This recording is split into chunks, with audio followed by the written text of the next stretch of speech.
Hope you get the lot, you dog. Get back on protecting your mat. Might just join you by the bed there, mate.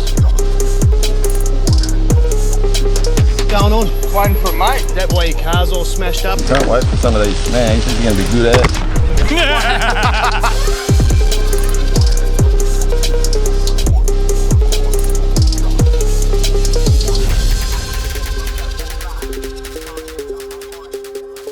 We are live. We are back. What about the sun kiss, man? What do you reckon? I'm glowing. You are. Just spent 5 days in Indonesia. Seminyak, Gilly tea. Show me your stomach. I want to check for scars. Nothing, man. I'm patted down. No padding. Oh, there's padding, but not padding. You know what I mean? You didn't. Your kidneys are all there. Your liver. All there. No scars. Everything's all healed up. No. But it was an amazing experience, mate. Like, to be honest, I called you when I landed. I'm like, told you it's real. They were there to pick me up in at the airport in Denpasar and shift me straight through immigration in a car to the hotel. Next morning, we're off to Gilly Tea, Lombok, riding around a racetrack. Transfers back home. I'm here. I'm alive. I'm back at work. Like, life's good. You're full transparency with you. You were talking me through the whole thing, calling. That looked like the best trip ever, and I'm so happy for you, but also flat that I didn't go. What made it more fun, like, it was good, and don't get me wrong, I miss the kids and Becky, but what made it fun is knowing that you were so gutted that it was real. And then even other people like inboxing me like, it's a scam, it's this. I'm like, what do you think I'm doing? I'm posting on socials about it. Like, you think I'm just making this up now because I'm embarrassed? I'm like, oh shit, I better make this real. Like, you know what's funny though? You got into, because I've got you on the leadership group now. You can post in there. You were giving them updates on the page. That's interesting because I don't really know social media very well how to do it. And I'm like, how do I do it? I posted something that my phone died. And then I was like, I can't alter that. I went on a plane and then I'm like, oh, well, it's how live. vulnerable it's did you live feel? now. Yeah. But yeah, it was cool. It was a nice trip. I got a suntan. People picked on me a little bit. For the tan? Yeah, because it's Bali tan. It washes off, you know. What's that? That's a myth. No. Bali tan, 3 days. It's like dirt, man. It washes off and you go back to Melbourne. All right. But I've been mowing lawn since I've been back at work. I'm glowing. But more importantly, Jim, what? Fresh fade, mate. Oh, no. Look at that. And you're normally 12 days haircut kind of guy, so you never know when you get a haircut. But yeah. I can tell. You got me. I cheated on. I've got a rotation of 3 barbers, good friends of mine. So it doesn't look like you're so OCD in your haircut, but yeah. So then one every, so it doesn't look like 12 days sort of operation. So who stuffed it up then? Oh, sorry, who gave you a cleaner cut? I went to, there's a new barber in town. Hey, they're all right. I'm not going to say who they are because generally they do a pretty good job. I think I got massacred today just for the YouTube who can see this at home. It's all right. Like, to be honest, it's still good. And there's nothing wrong with it. But I just know how OCD you are with your hair. It's a hard fade, man. That with the blow wave too, it's nice. I should have put the curler through it. No, that's too much. Richard was accusing me of using the curler the other week. He might have been right. It's true. But there is something going on there. Yeah, this guy just massacred me. But we were talking off air about greys. This is what triggered it. I didn't need a haircut. That's why it's gone so hard, because I've gone in there and it's like, you don't need a haircut. But I'm seeing a lot of grey on the sides lately. Glitter. Just the shimmer of the light hits it. It just goes. A little bit of Clooney sort of look about it. Yeah, I'm there. I saw a few greys in the beard, man. That's why this is a bit shorter. It's going orange at the moment. That's ready to go. But I hate the grey. But I'm not dyeing it like you. You reckon fuck off. This is a myth. That's natural? No, this is natural. It's just when it goes white, it's just like, when people's eyes change colour? It's like my beard does that sometimes. Yeah, Bali was a success. The haircut, it's all right. I don't mind it, man. It's not great. I'm due. I'm well overdue, but I'm like a woolly mammoth, man. I just don't have enough time today to get a haircut. You got to get one of those blend friend things. You can do it yourself. I saw that. It's in my Olgo. What do you do around the back? Mullet. I think is the way to go. My old band's got one, but not for me. You disappeared for Halloween. I was going to come in dressed as David with a big mo and a mullet. Mate, I was working. I was on the clock. I'm an influencer these days. That's what I went for. It's an influencer. How's the club taking this that you're an influencer now and you're on podcasts and things? Oh, they don't care. They just laugh at me now. They've always had a laugh at me, but now they can be like, I can just genuinely laugh with you now. Yeah. No, they're on board. They love it. They've offered us to go film at the club. Like, I couldn't believe that. They were in on the comments. And did you figure out who was behind the invitation? No, I haven't. I think it was Will. He's head of media. He's a really big dog at the club. So thank you, Will. We can't let him down. We must do. I'm coming to the hangover. Maybe when you're on the track, I'll just set up with Braden. Security's high at the club, mate. You can't just walk in. I'm walking in. We're a big club, mate. You can't just do that. We'll vlog it Spanian style, Braden and I. Hello, Braden, by the way. HOOROO. I just want to know, has your inbox been flooded with, new opportunities for your influential lifestyle? Well, yes and no.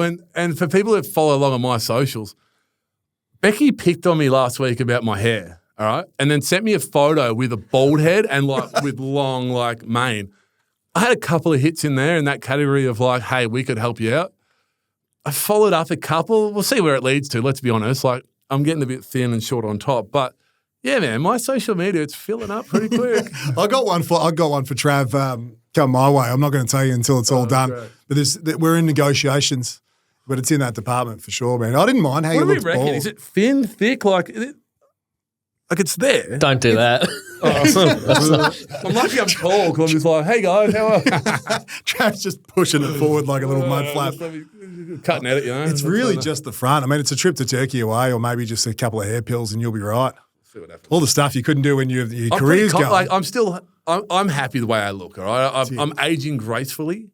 Becky doesn't agree. She actually told me face serum, moisturizers. He's still on fix the that, facial but- serum? Oh, 1 or 2 days a month, man. That's about it. Oh, cool, man. You don't use eau thermal? I put maybe sunscreen on every couple of days. That's about it. Speaking of scams, I was in Chemist Warehouse the other day and looking for something. I was getting dry around. Oh, Trav's on the serum. I'll go into the serum aisle. And this old lady was she'd chewed my ear off about, you got to get the thermal spring water. I bought a can of water. Have a look at that. You can buy bottles of water too and have a shower or go to a sink. But anyway. You know what that cost me? How's that feel? I wasn't very good at the application. I think you just got a chin you rub spray. it in, what do you do? Yeah, I don't think you rub it in. I think it's more of a refreshing. Oh, yeah. No, it's actually a bit more awkward than anyway. But anyway, it was a great trip. Loved it. Survived. Yeah. And who knows, mate? I might quit footy, coaching and be an influencer. Who knows? I think you should. We're right on the way. Hey, catch you up on some of the stuff that's been happening while you were gone. Yeah. Leaving up to last night. When did you get back? Last week. Yeah, Been okay. back 5-6 days. Did you see the what are they called again? I've forgotten the name. They're going to kill me for forgetting the name. It's Kelby's. Yes, the netball team. The Fast 5 netball team. So that's netball. I learnt this last night. I think they take the wings away. So it's a bit faster. Yeah, well, how many do you have on a netball field or court? Don't test me because I'm pretending like I know regular netball too. Maybe, I think maybe 7, maybe not. Yeah, all right. All right, so reduced numbers. Yeah. But Faster. they obviously don't train very much because they're spending time doing something else. Yeah, they're dancing. Yeah, that's How good was it? Is that the equivalent to the haka? Well, that's what I went with last night. Now, I like winding it up on the internet. Which is great. But not just winding it up putting something out there and just kind of going, look, poke shit at this. I like the layered Raz that kind of pulls I like to pull up the dickheads. The underbelly, the guy's just hiding there, yeah. Because they don't understand. They come across the 28 page. They don't know what they're in for. They come in and they say this ridiculous shit. It's just dumb. Some of the homophobic comments, just full context. You just let it play out. Some of the rusted on followers, and I'll always get in there and back these people as well, will just cut them like trees. So you got some to share? Oh, yeah. So turns out the team was watching that post play out. Let's just talk about the reach here. This is the Australian Fast 5 netball team. We're global. Oh, shit. I'm watching North Melbourne again. And by then, where were they playing in this tournament, just for context? They won the thing. But they did lose in this game. So no connection. I'm sure they do it before because everything. they've won afterwards because you've pumped them up and given them motivation. But just before I move on, Yeah, imagine, I don't want to forget this. Imagine you've just copped the haka. And then, the New Zealand team's gone, yeah. Oh, It's one of the best things in sport, by the way, the haka. Amazing. It is. And nothing. No disrespect No here. disrespect there. But however, imagine right as you finish with that and you are at peak energy, Australia goes, no, just a couple more minutes if I could. And then NSYNC starts playing on the speakers. And they get into a little shush down the camera there. And I'm a fan of the song. Don't get me wrong. Huge. That's my childhood era. Well, you're a dancer. On a sporting field. I like it. Is that the first time they've done it? No, they do it all the time. I went down the rabbit hole. Mate, I think, splendid. yeah. I think that sport embraces a bit of fun. Yeah. So they're like their own cheerleaders, but then they go bang, straight in, shooting hoops, defending. Yep, pretty much. So anyway. Maybe they've got themselves a fan. Could you imagine busting that out just before you played Carlton? Could you imagine? 100,000 at the G? Hey, Mick, just take 2 seconds. We're about to dance to NSYNC. Hey, Bucks, by the way, we're doing NSYNC. Bucks would just be like, what the fuck? Like, what? But you know what? Hey, netball, fast five, it's different sport. We're bringing the people in. This is bringing the audience in. Like, that's just, maybe I'll have a chat to Brad Scott tomorrow. Like, hey, idea for training on Wednesday. We as coaches, like, rocking out, like, off we go. I don't know. Oh, I'm doing this with my hands. I'm just you're walking into this and it's beautiful because now we have a venue. Look, Liam, sorry. Liam is one of the players. He's probably the taller one who's hiding at the back a little bit in his own. He'd be like the little Bambi guy. I just have no idea. He's got some moves, but he reached out and said thanks for the support in the comments and stuff. And it turns out he's a big Bombers fan. So yeah, just like great. Get around him, come on, Liam. Trav doesn't know what he's walking into here. So Liam's sent through a voice memo. I'll just play it for you. Hey fellas, it's Liam and Dre from the Australian Men's Fast 5 team. We just thought we'd throw out the invitation to see if you boys wanted to come and do the bye dance with us.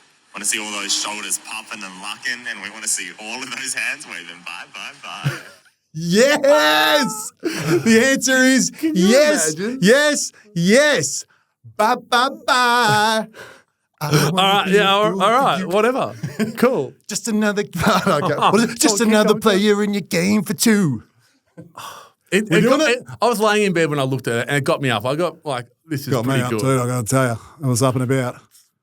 Saying something about your day, then, James. That's grouse. Like, this is what I love about like your page. You got like the reach it has, the content that comes back and forth. Like, this is like a once in a lifetime opportunity. These guys are like Australian athletes. Yep. Like, these are like international players, yeah? They are. And they won the whole championship, as I said. But it got like, it brings me to something. I had a question come through the inbox and I forgot to answer it a couple of weeks ago. You should see my thing. It's like shit itself. Anyway, Yeah. come on. I'm trying to find it. A couple weeks ago. We want content now. Someone asked me, can you answer this on the pod? What is masculinity? What does it look like in current day? Embracing whatever these days. Like, that's masculinity. Like, I've worn lipstick, high heels, footy show player review. Like, that's masculinity. You've dressed up like the Wiggles, who are huge fans as. I've done many things. And you know what? I'm all man. Well, that's my answer. I'll look down the barrel. Masculinity is doing whatever the fuck you want to do. In spite of all those fuckwits who are in those comments calling you whatever they're calling you, telling you that all the Anzacs are rolling over in their graves. And shut the fuck up. Masculinity is just you do whatever the fuck you want to do. And that's you. What about the desire there in the voice? Like, just bang, straight down the camera, energy. That's like Hucker stuff, mate. Like, just bang, motivational. Yep, and I'm not having that. Any of this weird shit that's going on, I'm not giving opinions on other stuff, but just that can all get in the bin. You do whatever the hell you want to do. Embrace it. If you want to go out and dance and do NSYNC, that's the best thing ever. That's just, when I saw it, I was like, that's great. Yeah. People will be having a ball in the crowd. Like, your opposition is sitting there going, gee, what am I in for here? Yeah. Am I going to get like just absolutely guys running through brick walls, or are they going to just pull us apart like mechanically? Like, I got no idea. That's got to confuse me more than playing the game. Yeah, I couldn't find a replay of the game. Like, great strategy. Put them off their game now. I'm going to pull you apart.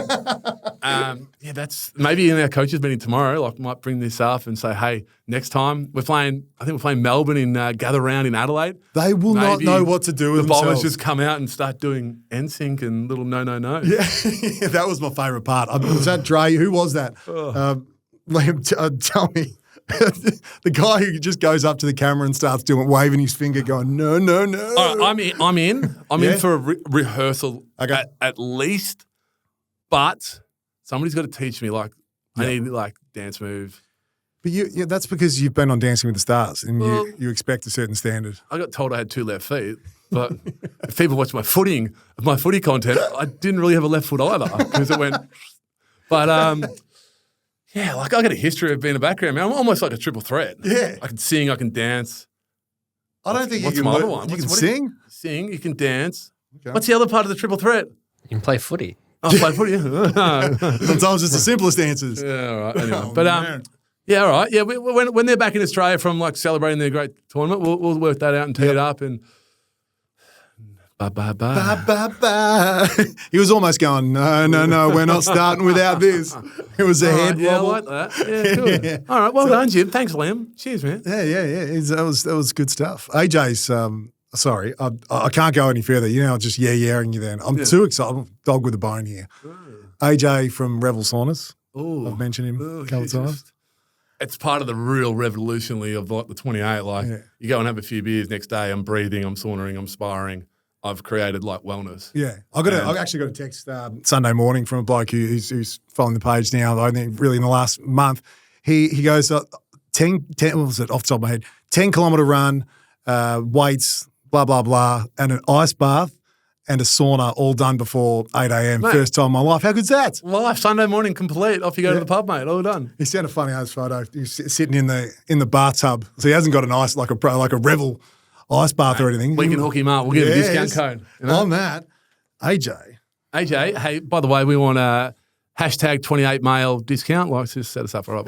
yeah, I think we might need a few more, but for the time being, there is a video here, but I'm going to just play the audio. I had all intentions of getting on this podcast today, but life gets in the way. AJ, the founder of Revel Saunas. I've been a long-time fan of the 28-year-old male.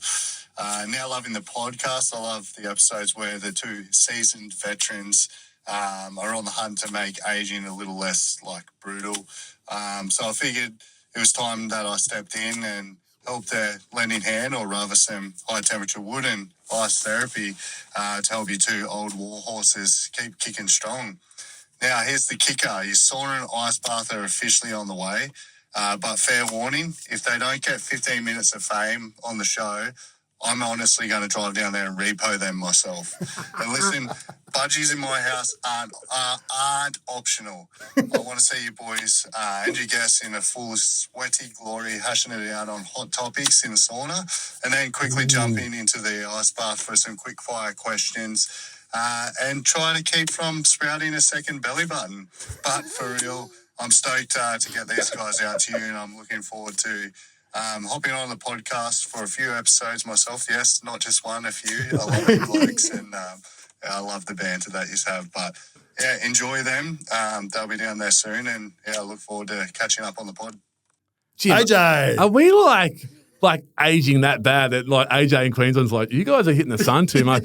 You need this sauna. You need this ice bath. Take care. And by the way, AJ, I'm a budgie man too, mate. So I'll be right there next year. Rubbing backsides, you know. I didn't know where you're going with that. You started saying rubbing hips, because budgies are obviously got amazing patterns and prints, and that's when you see a fellow man in budgies, you're like, nice print, bro. A lot of respect there. I said I wasn't in footy for long, so I didn't like. It was a real footy thing. It's a huge footy thing. Your recovery, and you got to wear your budgies. Put your budgies on. I've embraced them lately. Hang on, Jim. Ice bath, sauna. Yeah, I was just glazing over that. Did we just like, hey, by the way, podcast done, guys. We're just going to be just taking it easy, kicking back. But if we unpack it, he's one, you legend, Revel Saunas, AJ from Revel Saunas. By the way, he didn't mention this, but he's doing some stuff for Movember. He's big in the mental health space as well. He's got a hell of a story. We do need to get him down. But he said, I'm no training at all, and he's like a 6'7" guy. I'm going to run a marathon. Now, we got 30 Ks of it There's done. a couple of issues in this. You don't just wake up and go, I'm doing a marathon. But he did.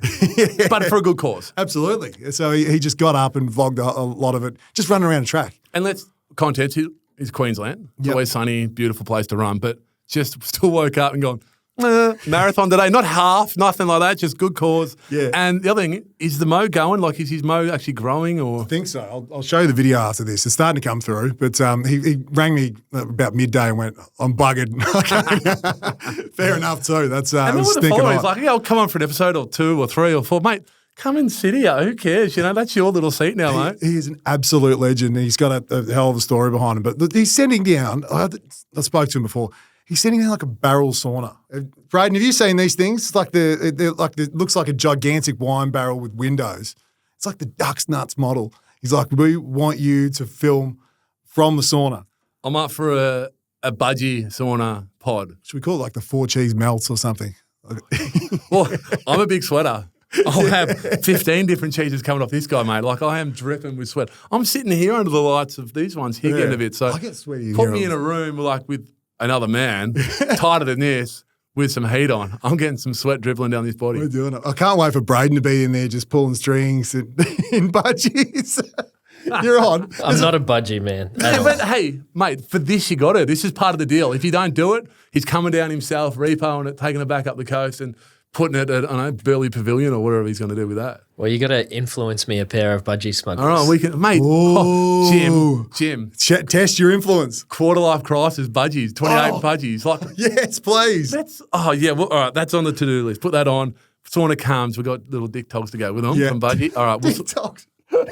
I haven't heard that term in ages. That's why I'm laughing. That's nostalgic. What's the other little hammock swing? No, where am I at with that, bro? It's where a Plum hammock? Crutch hammock. Crutch. Crutch hammock. That's not it. That's like smoke and shadows. You've just totally mished something together to make it. Like we're gonna check that out. That's because you have stuffed that one. What was it? A crutch hammock? Crutch hammock. Yeah, we'll check that. It's definitely I'll find not. out how to It's use like that. the I'll old give you photos. I don't know, work it out, but that's not great. Anyway. A plum basket, perhaps. Yeah, I don't know. But anyway, sauna, ice bath, We're budgies. off. We're doing a 4 melt cheese podcast in there, are we? Like, all right. But what if we ask some questions? Because it's 4. All right. Maybe we ask 4 questions. And And survive the Yeah. duration. And do we crank it up at like 60? And that's when you start like 60 degrees Fahrenheit. No, 60 degrees Fahrenheit's totally different. 60 degrees. And then we start and like it can't be a yes, no answer. you're the math guy. So I could start at 200 degrees and go, we're just getting started here. All right. Yep. But maybe that's the way to And go. mate, it's warming up in Melbourne, so it's going to be fucking It'd hot. be interesting. The ice bar's going to be refreshing. Should see these ice bars. He's got like all the way up to these other models that are like 8-person ones. Like that. He's got entry point stuff as well. Yeah. It is accessible for everyone. Like your old Joe Blow at home who wants to get involved, but then someone who wants to get really invested in and doing stuff or running certain businesses that want to put in. All right, yeah, cool. And as we said, hashtag 28 male discount. Like we'll get that teed up for the guys as well. Jake, just sort that discount. Please. Sorry if you haven't. We're definitely got to get it on board because got to look after people. We're about the people. We're about the community. That's great. I'm stoked with this. But we've got a guest coming in right now. Yeah, very important one actually. A sir. Is he Sir or Sir? I read Major. Sir Major. Sir Major Commander. Sir Major Commander. Brendan Nottle, yeah. Brendan Nottle. I Yeah. know the name. I'm just Yeah. trying to think of some other big important Just titles. mate, one of the Brendan most Nottle's here. one of the most like humble people you'll meet. That's probably the best way to put it. You can have titles, names, whatever. Humble, been doing it for like 20, 30 years plus here in Victoria, Melbourne.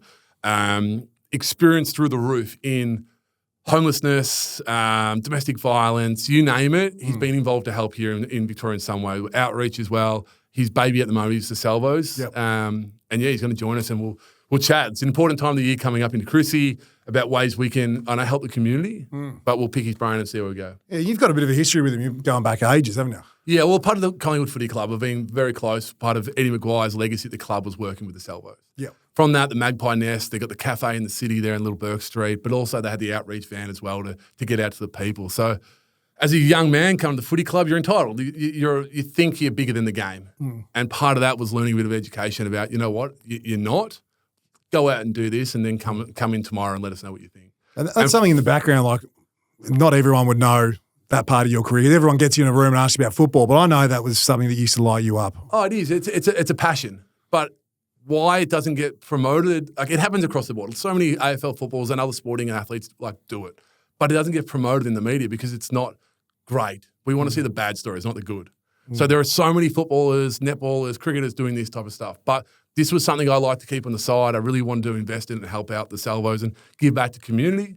And over the years, it hasn't just been the Salvos. It's been women in need as well, making sure we're connecting with certain domestic violence communities. And the other side is like, I've got animals. So Becky and I, we work with some rescue groups as well. It's a passion for us, and we'll continue to do that now, especially with a young family, so we can teach them the values of, the value of $1, technically, and then what you can do with that to help someone else. Do you think we'll do some stuff with the Salvos? Maybe we'll...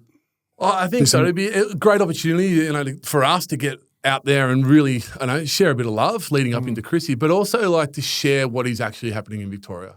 Homelessness issues, domestic violence issues, and it's not just the hard luck story. Things happen.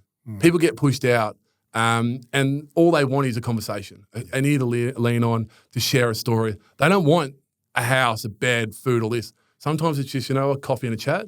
And that's what we're going to try to reach into over the coming weeks leading into Chrissy. I've heard him talk about that connection piece a lot and just starting with that. And yeah, the person will guide you to what they ultimately need, those needs that are not being met and have resulted in them becoming homeless. But he's just I'll be starstruck when he comes in here. I won't be able to string a sentence together. Just warning you now, because as I've been a social worker, full context, I've said it a few times, but chew your ear off with social work stuff all day. This guy is the don of social work in Victoria. He's a great bloke.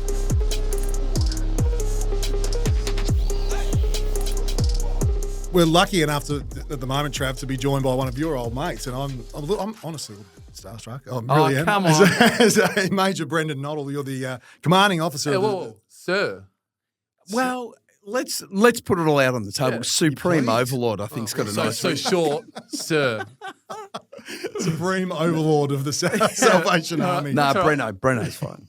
Brenno, Yeah. all right. We're on nickname basis, mate. We're friends here. All friends. As I was saying, I'm a little bit as a social worker myself. I am honestly a bit starstruck at the moment. Don't be. So thanks for joining us. Thanks for having me in. It's great. Appreciate you coming in. But there's a long Yeah, friendship it's here. a long between- friendship. For like many years, obviously our connection through the Collingwood Football Club and the footy club does amazing things with the Salvation Army, but in particular yourself. And we met and guiltily, like, I live an entitled life, always have. And to go and experience a night out with yourself in the van and stop and visit some people doing a bit rough on the streets of Melbourne really gave a bit of an eye-opener to me as a young man. I think I started when I was like 20, 21. Yep.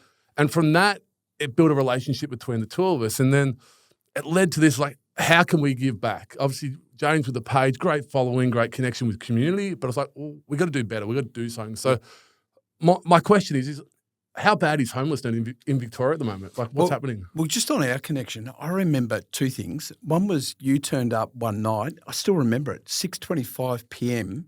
with a ute full of stuff. Remember that? Yeah, well, it's part of giving back. It's like even at Eastern Ranges when we're working together there, we put it to the boys and girls. Right. Bring something along. Let's help out. Let's change. Like, no child, in my opinion, is to wake up on Christmas without a present. Yeah. So that's what we want to do. We want to help, and we'll get to that a little bit later. But it's like a small gesture: $5, $10, $15. Buy a gift. Go to Kmart.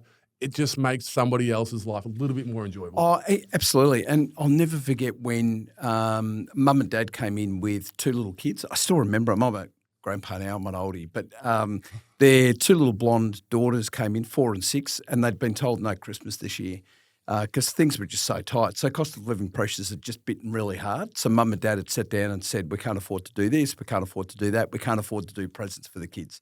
So somehow the family found out about us having some toys and they brought the kids in and we gave the kids a little push bike each.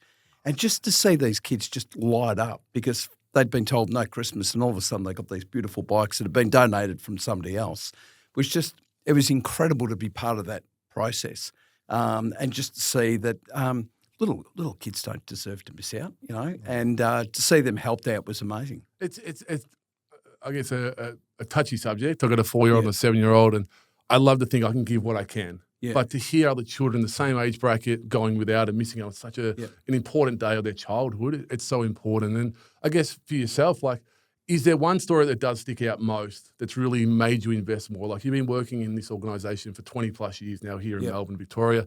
Is there something that's really driven you to create change in Victoria? Oh, I think it's a story of Brodie Holland and I going out on our outreach van quite a number of years ago, and 1 o'clock in the morning I was cooked. You know, I was done. I just wanted to go home, and Brodie walked past a pile of blankets behind St Paul's Cathedral on the corner of Swanson and Flinders, and he kicked the blankets back just to see if there was anything under there. Here's a 9-year-old boy sleeping on his own at 1 o'clock in the morning. So this poor kid had been knocked around by his dad, so he'd run away from the violence at home. Mum had an acquired brain injury, didn't have capacity to look after the little boy. And so we just got to work with this little kid. Like I was the same. Our youngest daughter was 9-year-old at the time, and I'm thinking, how the heck does a 9-year-old kid survive on the streets of the city? And this kid's story was going down the toilet really, really quickly. So there were some old men at Flinders Street Station that would get this kid to flash himself to them, and they'd give him $5 every time he did it. Like, it was just, he was on a path to destruction really quickly. Really early. Absolutely, yeah. And the people were teaching him how to smoke cigarettes, and then he was graduating into how to smoke a bong. 9, just turned 10. Then he was running jobs for some sex workers in St Kilda. So if he brought clients to them, they'd give him a couple of dollars. So we had to get that kid out of there. So we worked with the Department of Human Services, as it was back then, got him down to Tasmania. They were really good. So we basically camped with him for about 3 months, and we had some volunteers and staff that just helped this kid just experience childhood for the first time. And then we just stuck with this kid, and then tragically, like, he ends up losing his life last year as a 28-year-old. And it was just every single time we started to move this kid forward, something horrific would just pop up in this kid's life. And his life was deeply damaged through no fault of his own.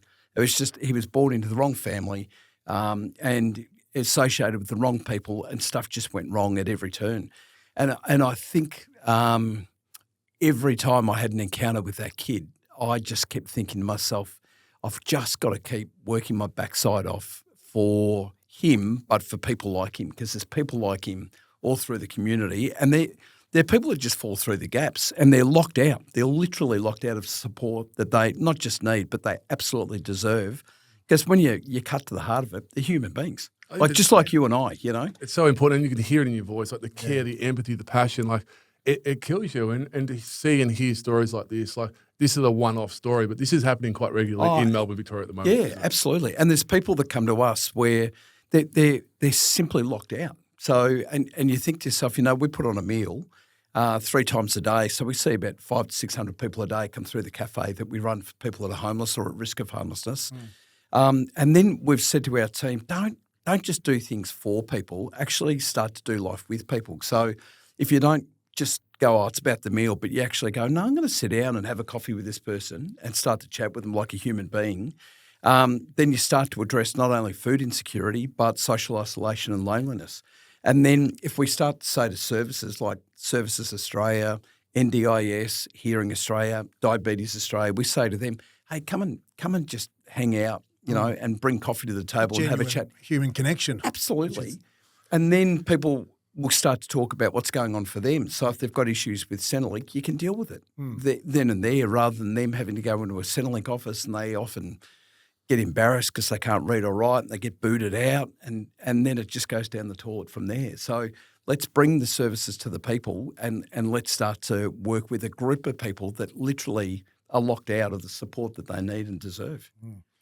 And as you're speaking, I'm just I'm just blown away by some of the stuff you're talking about and the experiences you've had. But misconceptions around homelessness, I guess, is where I'm going with this. Are there common misconceptions? And I think we were talking out there, I don't think I got to this, but one of the first things I learned as a social worker was it doesn't just look like the person, the kid who's he's in a blanket on the side of the road. It can be, rough sleepers and things like that. There's all these triggers that might cause you to become homeless down the road. Could we sort of go into some of those things? Because I think we've had a lot of questions through the page from people who are actually sleeping rough. They don't even know that they are sleeping rough, or there's family violence stuff going on, or even addiction and some of those things that actually lead you there. I guess. No, great question, James. I think one of the lessons for me out of this work that I've been involved in for years is don't judge. So it's so easy to see someone that's sleeping rough or hear of someone that's homeless and just quickly pass judgment on them and go, they're in that circumstance through their own fault. Often they're not. And I think they don't need our judgment. They actually need our empathy. They just need us just to stop and treat them as they are, which is a human being. So just have a conversation with them. And I can't believe the number of times I've just talked garbage about, Collingwood or whoever it is, the weather or whatever. And people actually go, geez, thanks for having a conversation with me. You're the first person that's had a chat with me for about a week. And I'm going, what the?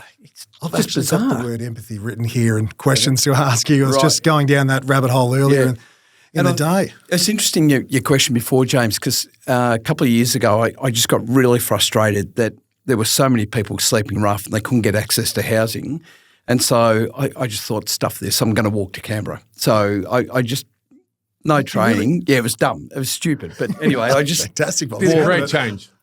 Or create a conversation? Well, create a conversation. That's what we're after. Yeah, and when we walk through Wangaratta and Wodonga, I'll never forget this. We come across a group of people that were homeless or at risk of homelessness, and they were women in their 50s and 60s. So it goes right back to that thing we talked about before where people are in that circumstance often through no fault of their own. So these have been mums and grandmas in some cases that had been involved in family caring, looking after their kids. So they were in and out of the workforce, hadn't built up savings, didn't have much super, and then they were widowed or divorced. And all of a sudden they find themselves in a situation where they've got no accommodation. But they want to stay in those regional communities because that's where their support networks are. And property developers in those areas were building 4-bedroom homes because that's where the money is, not in 1-bedroom places. And these women are saying, we just want a 1-bedroom. We don't need a 4-bedroom mansion, you know.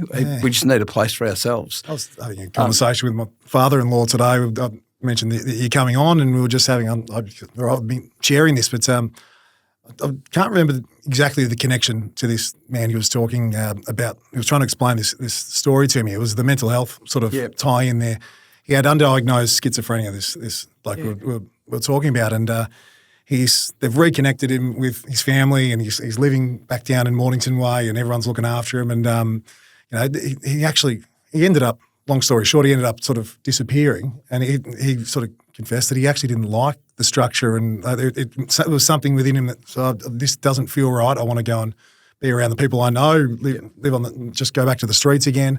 He wouldn't take his medication. He stopped doing that and went up to Queensland. So it was this whole, I think, well, Graham, my father-in-law was talking about he felt at the time that there was this sort of not shame, but and not ego. There's another word there. I can't quite remember what it was, but too proud maybe to say, I'm not going well.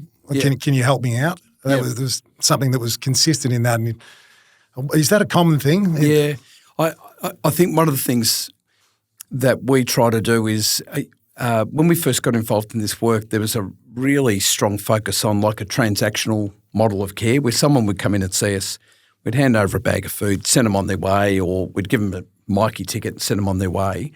And we'd think, oh, yeah, we've helped somebody out. But we thought about it and we thought, if we really are serious about helping this person transform their circumstances, we're not going to do it through a transactional model. It has to come through a relationship-first model, you know, where we build connection with people and we're in there for the long haul. Because a lot of people have had their trust breached by the system, by agencies, by individuals, by family. And so we need to work really hard at building that trust with people and building that connection with them. And then I think what we need to do is rather than think we've got the answers, we actually need to listen and be guided by them. So I'll never forget when I first kicked off this work, I was doing outreach on the van, the similar route that you and I did, Trav. And I remember coming across this guy. I still remember his face. This is years ago. And I said to him, oh, mate, I can get you somewhere to stay. And he goes, no, it's all cool, man. And I said, no, it's all good. You know, I can get you a place. And I didn't listen. And I got him a place. And I thought, how good am I? You know, I've got this guy off the streets and all the rest of it. About 3 weeks later, I saw this guy walking along Burke Street and he had a cord tied around his neck and he lifted up his shirt and he had this bleeding wound just here, and he said, you did this to me. You did this. Oh, and I'm going, I said, what the hell are you talking about? And he goes, I told you I could not go indoors and you didn't listen and you forced me indoors. Yeah. And I'll tell you what, it was a powerful lesson for me that sometimes, you know, the do-gooder in me pops out and thinks I know what's best for somebody else, but I don't. You know, I have to listen and I have to be guided by them. No matter what people's circumstances are, if they're going through even a psychotic episode, still deep within them, I think they often know what they need and we need to take time to listen to that. I just had a moment as you were saying that, all my questions, and I went to the screen and went, fucker, I'm so immersed in what you're saying.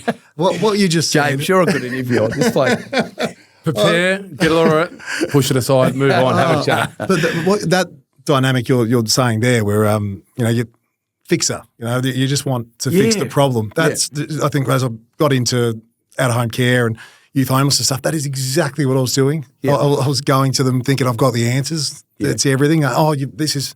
Mum's doing this, Dad's doing that. Yeah, I'll fix it. I'll get you a job. That'll fix it. I'll do this. And never worked until the listening piece sort of took over that, and the scale went that way significantly. But that is what as you're talking, that is my default. I just want to fix it for people, and it's not often helpful. Me too. That's my default. And I think I've had to take time to unpack where that comes from. So that comes from something within me being able to – that's about meeting a need within me. So that need within me is it's ego, it's, I'm needed, I'm useful. And so I have to just keep addressing that and saying, no, this is actually not about me. This has got to be about the other person that I'm working with. Person-centric. Yeah, everything. Absolutely. And I think we were speaking out there about Better Futures, and we had this, I was a part of a pilot program working with young people in out-of-home care. It was a certificate one. So it's very basic stuff, but it meant that you get, as a young person who's been in and out of care, you get a piece of paper. Yeah, it's very hard to get when a lot of young people in care have left school, they're no home, and they're just surrounded by people they don't know every day.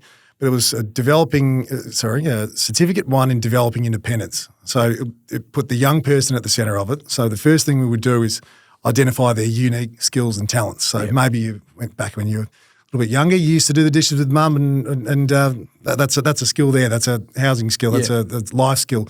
Maybe you and so-and-so used to do this or that. I like cars. Okay, well, let's go and meet a mechanic and put the person at the centre of it. But you're going to guide us as to what you need, and we're going to put some stuff around that. That was the first time that sort of sunk in, that what I think is best for you probably doesn't matter. Particularly when working with young people who are deeply traumatised. And I think you were speaking before about something that reminded me, recreating a healthy home and what that looks like. I think it was the young boy you might have been talking about before. That's right, We can give you a house, but what else needs to be in that home? Parents and care and all these sorts of things. And it's I've got to. There's no question in there. I'm venting at the moment. And I think it reminds me of this program that we started with Collingwood Football Club called Magpie Nest, where we got hold of some houses, and Collingwood have been amazing. So they support this program where we get people that are homeless or at risk of homelessness, and we put them in a house, and then we wrap support around them. And the first 52 people that went into that program were interviewed to find out what the drivers were for their homelessness. Right. And what we found with every single one of those first 52 people that went into the program was they had experienced trauma in their life, and it was abuse, and it occurred between the age of 8 and 15. And these are people in their 40s, 50s and 60s, and they'd had no help to unpack that trauma. And so that trauma just kept living out itself in their lives every day, for decades, and it sort of shaped the person that they'd become. And no one had taken the time to unpack it and address it and help them move on. And I think that was another powerful reminder to me that you can't judge. When you're in this field, you can't judge because you have no idea what's going on behind a person's pair of eyes. You don't know what's happened in their life.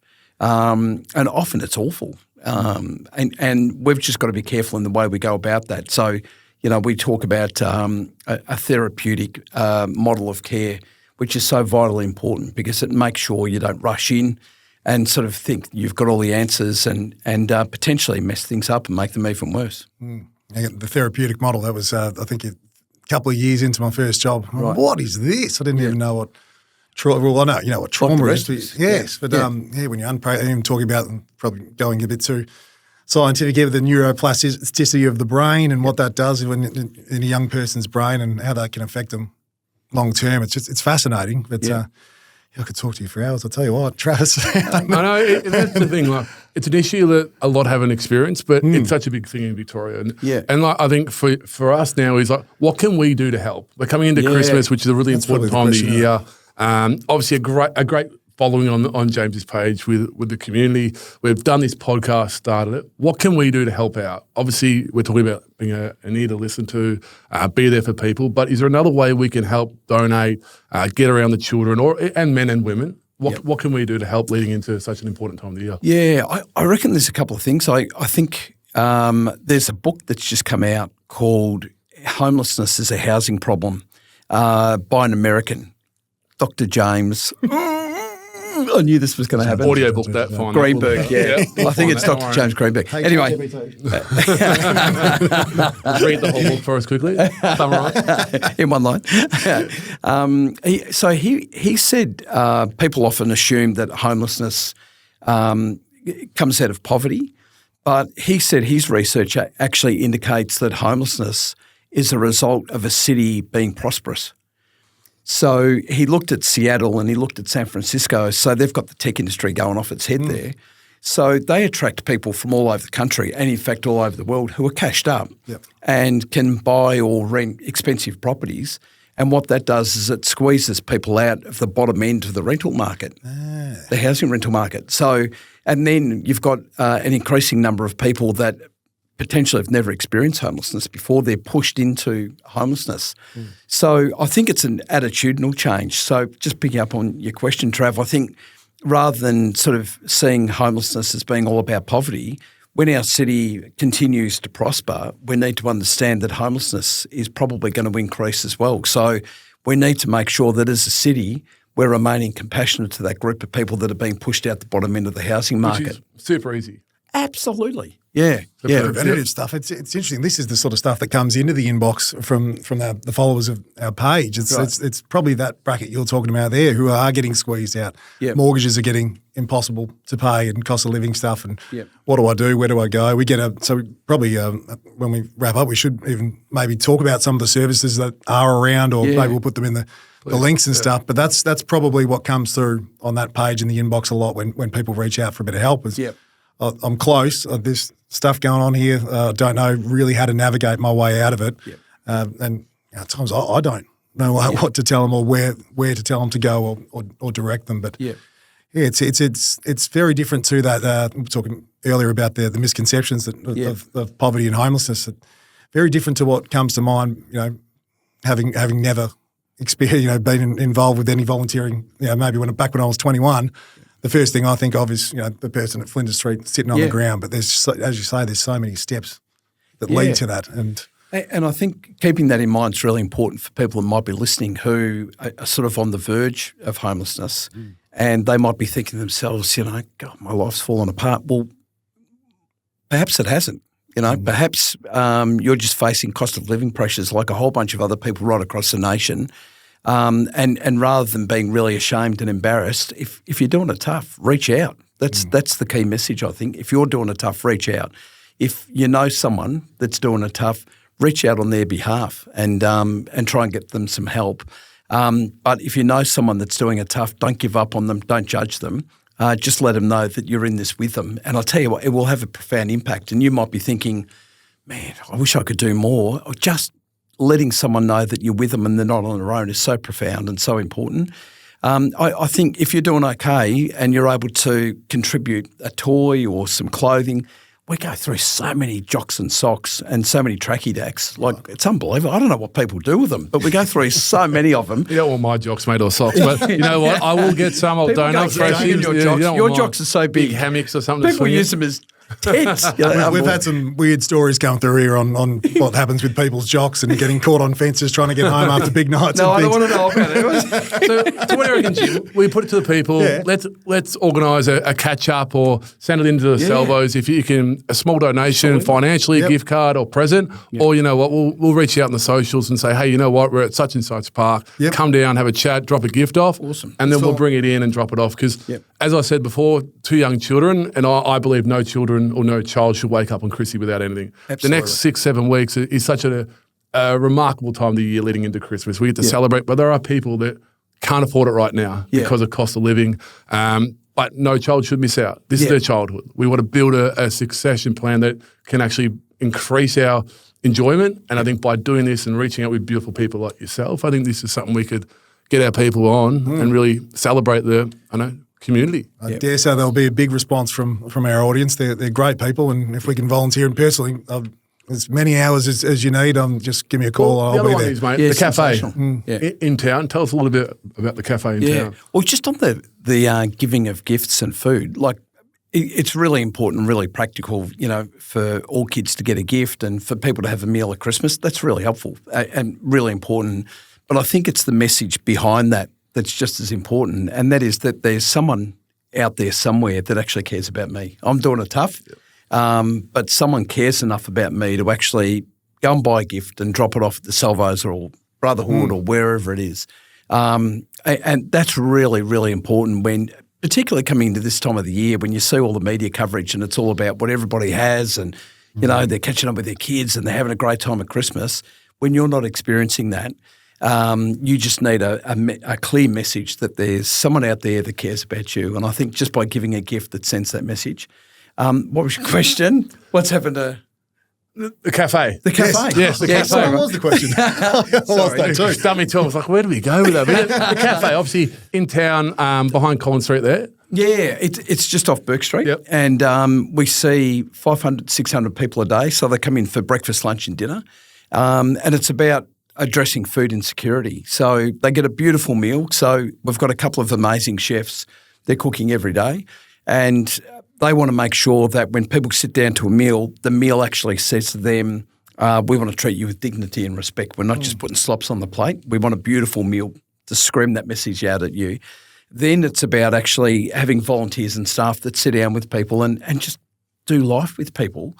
And then it's about making sure people don't miss out on the fundamentals. So bringing health support to people and Centrelink support and all the rest of it so that people get the support that they need when they're in our place. I'm in. What a man. I'll be there do it. tomorrow. Yeah, no, quite seriously. You know what I've got? My mate Hunter, who has it's called Stuff That Matters. So there's the Man Cave. Are you familiar? Yeah. So he's come out with this, they're like deodorants and body washes and things like that. He's given me all these packs of things, deodorants and sprays and body washes and stuff. They're just sitting at my house at the moment. Yeah. This is totally off the top of my head. I completely forgot I had this stuff. I know a place. I'll bring them in. That would be amazing. would that be Because that's the helpful? stuff.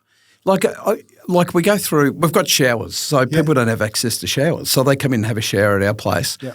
And that whole dignity and respect thing's so important to the point where we've got a full-time cleaner in the shower. So every time the shower gets used or the bathroom gets used, she goes in, gives it a clean, so that every person that uses a shower, every time it's clean. And so to be able to give people, deodorant or Brew 33 aftershave, all that stuff's amazing, and people would love it. And people actually say to us, this is incredible, because they feel humanised, when people go above and beyond and help out with that stuff. That's the word that was going through my head. It's just really humanising people, isn't Yeah. it? I'm in. I'm tomorrow. Come aboard. I'm coming tomorrow. Thank you for your time, mate. Obviously, it's an honour to sit down and talk to you, but to share a little bit about your journey, thanks. It's about great. what we're going through here in Victoria, and I think it makes us probably sit back and analyse our own life. Like, we are entitled. There's so many people out there going without, but being that person to have an ear, to listen, that's sometimes all you got to do. So have some empathy for the people that are out there and show care. Yeah. And I think that the important thing too is if you're doing okay or if listeners are doing okay, don't feel guilty about that. That's okay. Just see if you can chip in and help somebody out, which is great. And on that, let's chip in. Let's do it. Come on board. I'm genuinely going to go out tomorrow. I'm not kidding. If that's okay. Yeah, we'd love you to. If we'll put it out to where we have a thing called the Leadership Group on the 28-year-old male. It's there's about 2,000 people in there, and every time I put anything in there, they just rise to the task, and all great people. So I'd be amazed if there weren't a few in there that won't stick their hand up and come along. But they'll get behind us, and we'll all get behind you and your cause. You're amazing. Thank you so much, coming mate. Thanks for having me. It was a ball.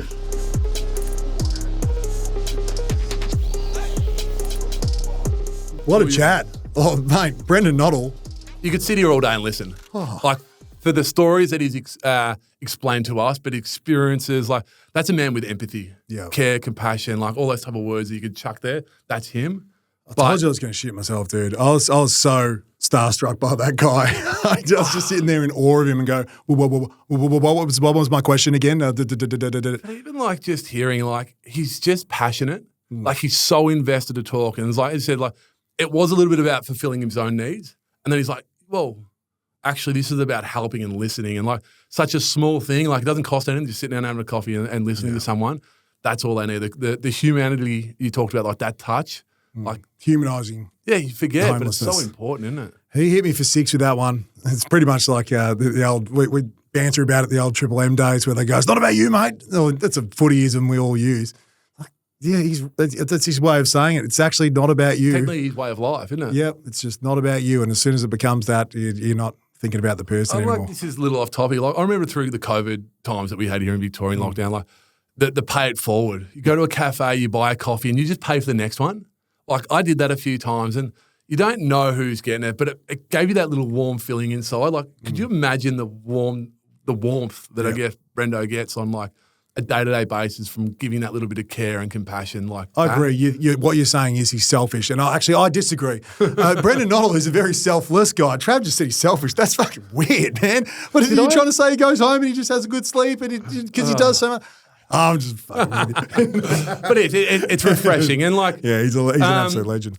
Are we the platform to talk with it? Who knows? But you know what? We're about like sharing and committing to the communities. And for me, like he's just a good man, good person doing good things in the community. And if we can help make somebody's life a little bit better by sitting here talking and sharing our own stories, but also hearing his, and then from that, Jim, like getting involved. Like let's go down to the cafe one day. Let's donate our night to go in the van and maybe see what's actually happening in the streets. And then and the other thing is like, as I said, got kids.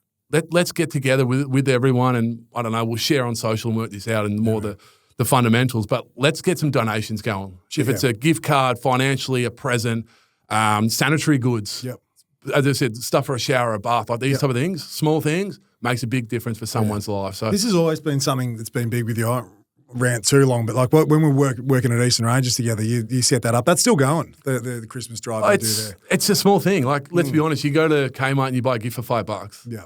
It's a coffee these days. But for somebody else, it's so much more than a coffee. And then as Brendan talked about, when they receive that gift, they then go, somebody's actually thinking about me. Yeah. And sometimes that's probably more important than the present you're getting or the gift that you're giving.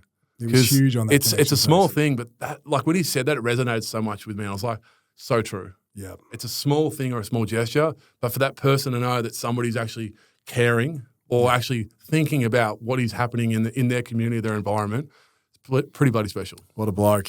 Speaking of connection, you've got a new connection to the leadership group. It's pretty strong. I'm very raw in it though, let's be honest. I'm like a bit off the cuff, not unsure what I'm doing. I message you, I'm like, hey, how do I do a poll here? And you're like this. I'm like, that's too far. Like, did you figure that out? No, I didn't. I wanted to do a poll about, is it socially acceptable to wear budgie smugglers or board shorts in front of a bunch of people you don't know? Oh. And I just went with the budgies. I'm like, stuff it. You know what? It's hot. I'm in Bali. I think so. I think it's well and truly acceptable now, isn't it? Well, I just did it. I was just like, we'll put a poll up after this, but we'll do some education because they're loving you in there, the leadership group. Yeah, I don't know how to follow response. and track. I just post stuff and they're like, how'd that go, Jim? And you're like, yeah. I was like, grouse. It's one big group chat now. I like people. I'm a people's person, You are. Jim. But they love people. you. If you're not following that, by the way, jump on the Instagram and up the top there's a little broadcast channel thing called the Leadership Group. You just click join, jump in, we just talk shit. We'll share our discount code too. Yes. With our saunas in there, like, get on board. Only the leaders get it. That's it. But I think I've been promising a segment for the Leadership Group for a long time. It's time. It's for the Leadership Group. We're going to get our stories, our feedback, honest feedback. I mean, we were going to talk about a lot of stuff, but there's leading teams right here. A little bit, like lead us in the direction that you want us to go in. I got some stuff, and I'm going on memory just off the top. There was a great segment idea. Where are they now? Oh, yeah. Of the internet. Yes. Oh, the internet, like meme people. Yes. All right. You know, the just waiting for a mate guy. That pops up all the time on my feed. I love that every time. Yeah. So already within like 24 hours, Braden, you're going to love this because Braden put our opening song together. Like I love that song. Just listen to it before I go to bed. One of my favourite like intros to a pod. It's very good. He's got all the best. I haven't actually told Braden this. You know the Sausage King guy from COVID who was putting on a barbecue? Yeah. My mate Lee just texted me. We were at a barbecue yesterday, and he goes, "Oh, I forgot to tell you, the Sausage King is my best mate. I can get him on the pod." Right there, done. Where is he now? He's there. Like, all right, yeah, he's going to be sitting here in a couple of weeks. I don't know how the snags taste because he was like, I can't wait to dig into these fucking snags. I want to know how they taste. Save your questions. You can ask him at another time. And he just went swat with the microphone and it just launched into the Yarra River. And he just went back to flipping the snags. So where are they now? But internet meme sensations. All right, yeah, we can do that. I've got 3 already. All right, shoot them through. The other one, remember the mesomorph review guy? The guy who went, like smidge. Oh, you're gonna love that. We'll get that. We'll get that one up. As I said, Jim, off topic here. I deleted Reddit. Yeah, too many rabbit warrens, man. Like it's just like detox, delete, off it goes. So I'd play it, but we'll wait. It'll take up too much time trying to find it. But this guy is so funny, and we talk a bit now. I've got him. I don't know if I can get just waiting for a mate. I'm forgetting the third. Anyway, I think this is a really, really good segment. Just waiting for a mate. Snag guy and Sausage just King. forgotten the third one. But hey, that private school rapper. I got him too. Is that the one who's at the front of Xavier? Like, I've seen this guy. And in my head, I'm like, I hope he went to one of these private schools because that makes it even funnier. Dude, I talk to him all the time now. He's hanging to come on the show. I'm bringing him in.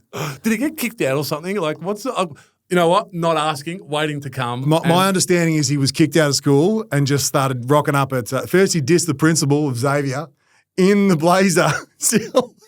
And then he started going to St. Kevin's and just dissing dissing them. This is such them. a private school moment, isn't it? Like, wow. Yeah, I've got so much to say on this. But I'm not because it's good luck to you, mate. Well done. Yeah, I could sit here and rip shreds. We could do a full-on like roast. Yeah. But a good one. Like, oh yeah. I liked having a bit of a laugh, but this is actually very good. You got to have a rap battle, surely, a rap battle. Bang. That's where it is. Matty, get 360 in the rack him.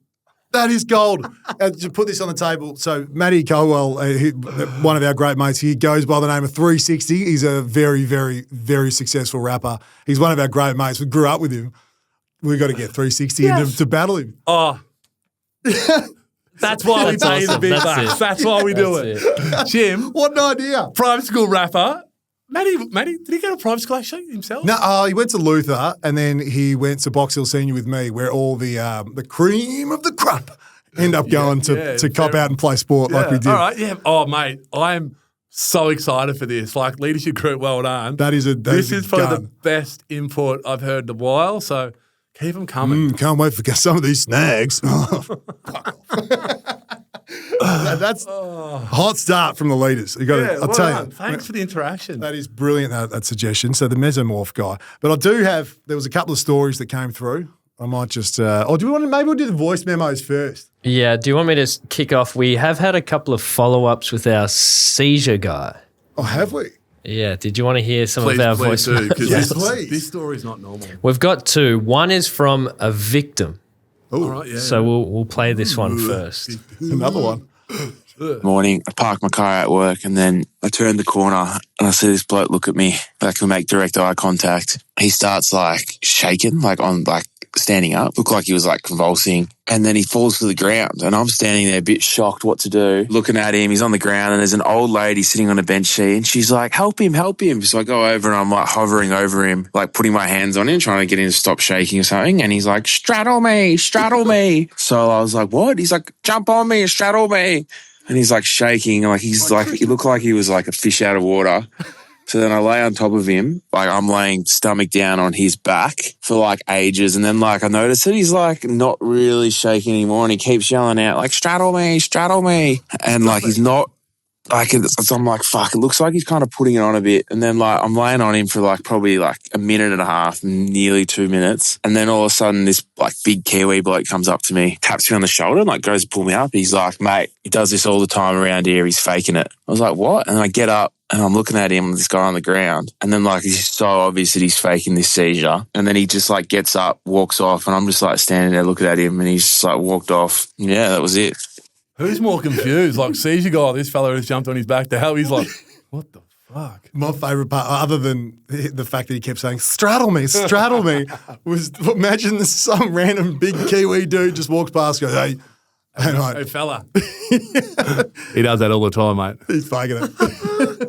I'm assuming this is Brunswick or something again, this guy. I think that's where he's big, wasn't it? That's all I know. I went pretty far down that rabbit hole. Hey, people, listen here, spread the love. Nobody straddle this guy who's having a little fishy attack on the. Also, my dog has epilepsy, and I'm not under. The vet didn't tell me that. Lay on you, man. And No. straddle me. Your dog wasn't saying straddle me. Yeah, it was really traumatizing. But in the time, I was like, should I get on top of my poor old Dennis? And Dennis would be like, what the fuck's he doing, man? Well, how is Dennis, though? He's all right? He's all right. That was bloody scary, man. He had a couple of seizures. I'm like, what the hell's going on? You know, you just don't want to see the suffering like that. See your loved ones, mate. Yeah. Dennis is like Dennis's my son. family. Dennis Pagan, Dennis Cometti, Dennis Rodman is what he was named after. He's a beautiful dog. But I feel sorry for your partner, Em, because your first son's going to be called Dennis. yeah, that's right, Emma. That's Michael Scotty Pippen, Michael The Jordan. world's gone crazy. It has. That's another thing. Jesus, that's another rabbit warren. Hey, hold on. No, I'm talking about seizure guy like this just being normal. Like, Oh, dude, this guy's off his head. Brunswick's gone nuts. That's all it is. Yeah, well, is it just Brunswick? I got a message saying he's in. I think I sent it to you. He's in Hurstbridge. He's on the line, whatever that is. The Hurstbridge line. The Hurstbridge line. He must just be like trying to spread his wings. Well, we've got some feedback. We've got actually a voice memo from a police officer who said it originated in the Carlton area, but he sent in a voice memo as to the background of this person. Could be about to solve this mystery for the first time in Unsolved Mysteries history. Listen. Hey, legends. So regarding fake seizure guy, I used to be a cop for about 10 years, and I actually have arrested this bloke before for the exact stuff that you're seeing on that Reddit page. He's been at it for at least 14 years that I know of, and basically what he would do is he would either fall over in front of people or he would fake a seizure, and then he would get people to say, you need to sit on top of me, you need to restrain me, that sort of thing. Now, on the better end of this, he would just lay there and enjoy the fact that he was being restrained. On the worse end, he would end up, grabbing these blokes' junk or, wherever he was grabbing them and basically assault them that way. So, yeah, I would estimate victims in the hundreds that this has happened to, because it was almost a weekly occurrence. So it was normally around the Carlton area, but then, he's obviously branching out to other suburbs, got kind of near the train lines. And the issue we had is that no one really wanted to put their hand up, because in order to get a successful criminal prosecution against someone, you have to have a victim, right? Most blokes didn't want to put their hand up and say, yeah, I was sexually assaulted by another man. A couple of times people were brave enough and they put their hand up and it went all the way and ended up getting a couple of convictions against him. But I'd say that's in the very slim majority, less than 1% of his actual victims that this has happened to. So, and we'd get 000 calls to him and he'd attend, and he is really aggressive. He would shape up, he'd bite, he'd spit, he'd throw punches. Yeah, very aggressive if he's backed into a corner. So for those out there that do see him, my suggestion is pretend you're on the phone to an ambulance and then just say, yep, you know who it is. They're sending police. Yep, no worries. And then he normally do the old Usain Bolt. Anyway, good potting, boys. Do the old Usain Bolt. Wow. Good advice. Yeah. Look after yourself here. Obviously, these are good people trying to help somebody in the community and stuff. But 14 years. That's a lot longer than I thought. Dedication or application to the cause. I gotta check when that Reddit thread was started. Yeah. I didn't look at any timestamps, but that's full blown sexual assault. What a freak. But even he was talking about the way that people these days I don't want to admit to being sexually assaulted by another man. Yeah. It's assault's assault. Male, female, female, female, male to female, female to female. Whatever it is, that type of behaviour in the community is so unacceptable. Yeah. But obviously pride of the individual to go, this happened to me. Call them up. Dude, whoever's out there not telling the cops you got fooled into straddling some weird dude faking seizures. Imagine the next one. Stop him doing it to the next guy. Let's create a movement here. Anti-fake seizure guy. Straight on the phone, the blower, call the cops, hey, this is happening at such and such. We'll get the bikies on board and we'll get them to say down the camera, call the cops. If you're suspicious about anything criminal, call the cops. Jim. Dog a mate. All right, yeah. No, I'm with you. I'm with you. I can't take anything years. Jesus Christ, mate, man. that's longer than a dog lives. Hey, don't bring my dog into I'm this saying again. in general, most dogs don't live that long, all right? But that's a long time. That's a real weird measure of time. Yeah, well, I was trying to think what else, man. Dog life years. He did that. That was tactical. What else is 14? Hopefully my dog. That's your childhood. That's your puberty, adolescence years. I don't know. You played in the Premiership 14 years ago. Whoa, Yeah, was that 14 years ago? That's how long this guy's been applying himself to the streets of Carlton and Brunswick and Hurstbridge Line and whatever. 14 years ago when we. So hang on. When Pies won the flag, this fella's gone, fake seizure, and it's just been continuing on. He could have quit when Pies won it a couple of years ago and just got bookended it, but I was looking at his story as you were talking, then came back to it like, hold on, what's he saying? How was going? It's been a long day, Jim. Before you go, I know you got another voice memo. You were saying, I've got a story that just absolutely sent me. Can I read this out? Don't stop hitting your words here. You'll love this. Mate, no, you know what? The goggles. Bring the goggles Look out. what I got. I can't see. I got a I actually pulled the blue light glass out today, Jim. These have got the blue light thing in them too. Like I got conned. Look at these. Are they worse? Can I get myself up on screen? Can I see that? They're actually all right. What is that? Nah, can't be done. Can't be done. You're just going to let me go into this blind? Yeah, go into it. Come on. Come on. All right. Love. This guy says, I'll just keep him anonymous. You'll love this. A mate of mine, in brackets, something else, moved down to Melbourne and started a wellness retreat with breathwork, sauna, and ice baths. Cool, man. Yeah. All the whole shebang. Upgrading equipment. Hit us up. Revel saunas, AJ. Our man. We thought we'd show up to support and have a go the night before the grand final. Of course, we go in and do a few shui moi mois before the session. So he's had a few cans before going in there. Anyway, we do the breath work, jump in the sauna and then into the ice bath, then into the hot spa. Now, this spa has a skimmer/filter box sort of thing on the side of the pool. We jump in and slide along the sides. I lean back and try to relax. Suddenly, I'm stuck. I'm like literally, I cannot lean forward at all.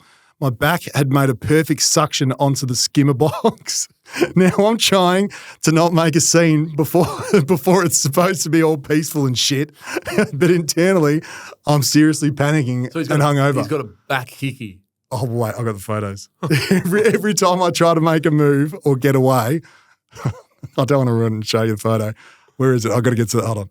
Every time I move and try to get away, the box sucks the skin in even more. He's got a full suction cap issue going on. I understand how this works. I signaled to my mate next to me to try and break the seal with his fingers, but it only makes it worse by pushing the skin deeper.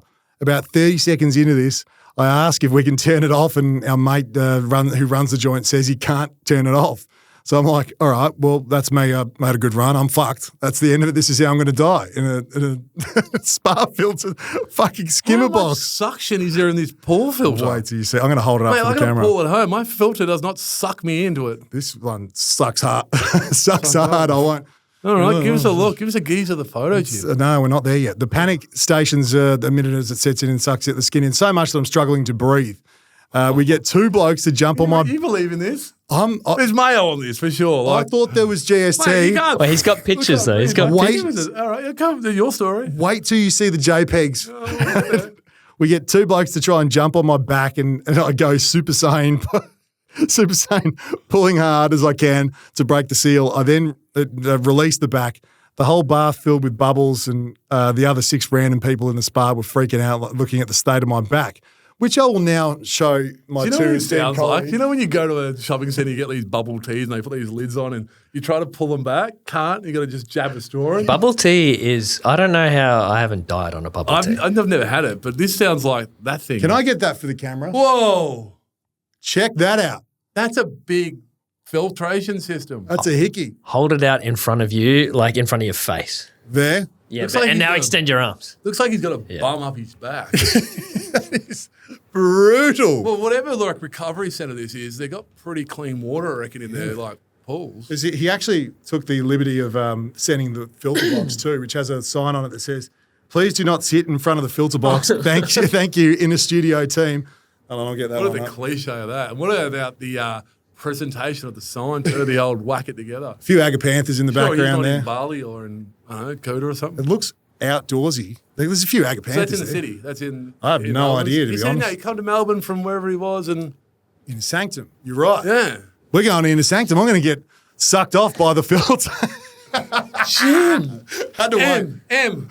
I'm sorry, he's a degenerate. I'm going to get sucked off by a pool filter. You're If you beauty. get a hickey on your back that big, man, I'll come along with you. That is a hell of a story, though. Look at that thing. I hope he had his shit grand final day because that there is ridiculous.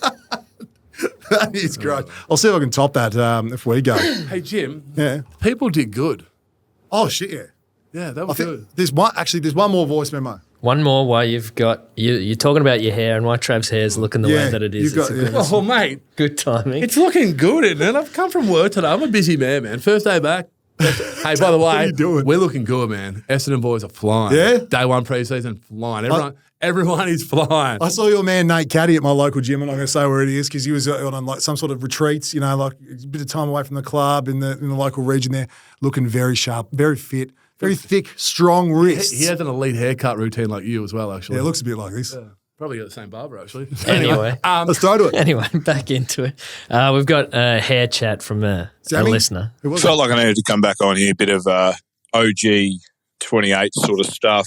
Had a bit of a sad moment just now. Went into the hairdressers, decided to get the feathers clipped. Old mate, he was a different one than I usually get. He sort of started making his way to the back of my head, runs the fingers through, grabs a bit of hair, and right around the crown. I could see him grab it in the mirror. Watched his face as he went, no, not enough to chop. Anyway, I wasn't too mad about that. I know I'm going around the crown, but then just as I sat in the car, it dawned on me. That's the first cut I've ever had where they haven't used the thinning scissors on the old feathers. So I think she's just about toast. So if now Hair Time Turkey is listening and you want to sponsor the podcast, I will happily use the Quarter Life Crisis code with you, and I'll probably be heading over to Turkey soon because, I think it's time for the plugs.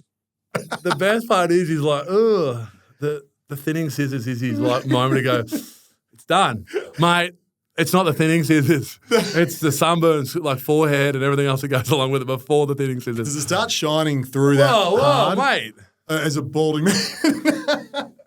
Becky, stand up for me. Becky's not going to stand up for you here. She's on Team Jim.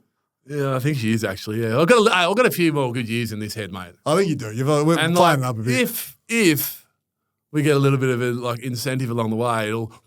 I can't say who, but we're working on someone at the moment in the background. So I'm going to be like some test bunny, am I? Yeah, I think so. Some sort of maybe in the sauna you'll. Oh mate, in the sauna, man, it's going to look.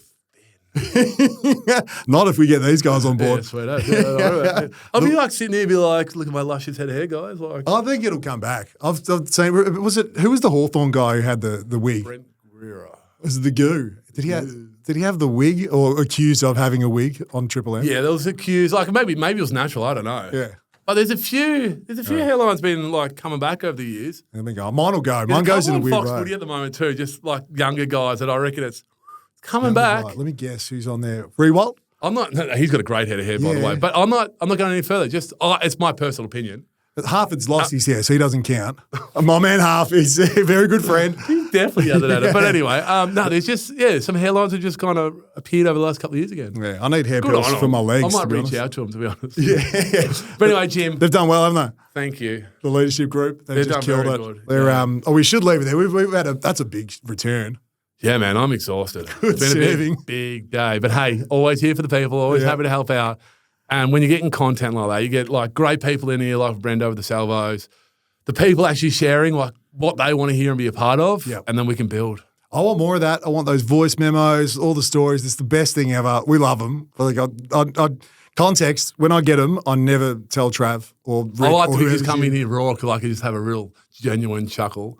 And then like the evolution of wellness. Yes. Like saunas, ice bath, breast voice, like that's where we're going. It's like, it's huge. Have your benders, but if you get in that fucking sauna and you have your ice bath and you get over it. No shit. We're going to tee up a discount code. Like, I don't care how much it's costing you. We're getting it. And you know what? The people are getting the discount. So AJ's going to come on next week. When we got, actually should teach that. Tommy Boyd's coming on next week from inside the centre square.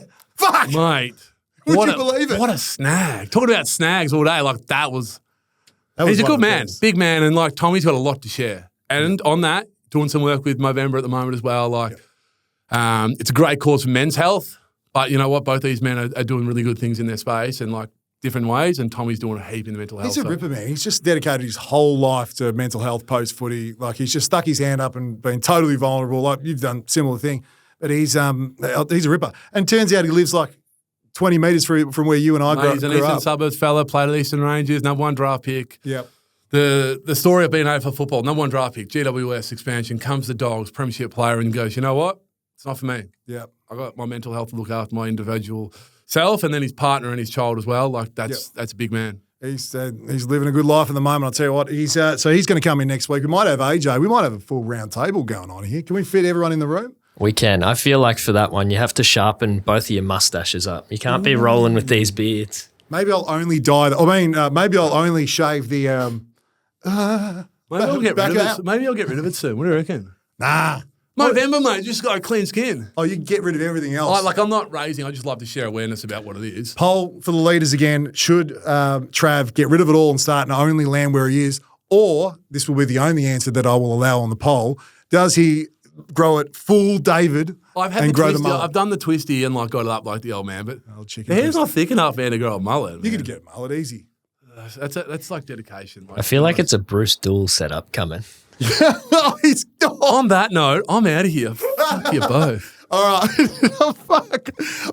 Follow us, like, subscribe. You might see some on this, Brad. I'm going to Brendan, Braden, everyone's here. Now we've got new shows coming. We are actually going to have different episodes and stuff. You might see a little change in your feed on the podcast stuff. It's just going to be the 28-year-old male is all you're going to see on Spotify, Apple, YouTube, all that stuff. All your episodes of every different show will be in there, so you don't have to fucking like and subscribe to a million different things. So, hey, we're evolving fast. Well, let's go. Are you back? No, I'm not here, mate. I'm done. All right, we're out. See you next week. Hope you get the lot, you dog. Get back on protecting your mate. Might just join you by the bed there, mate. Going on? Waiting for a mate. That way your car's all smashed up. Can't wait for some of these. Man, he's going to be good at it.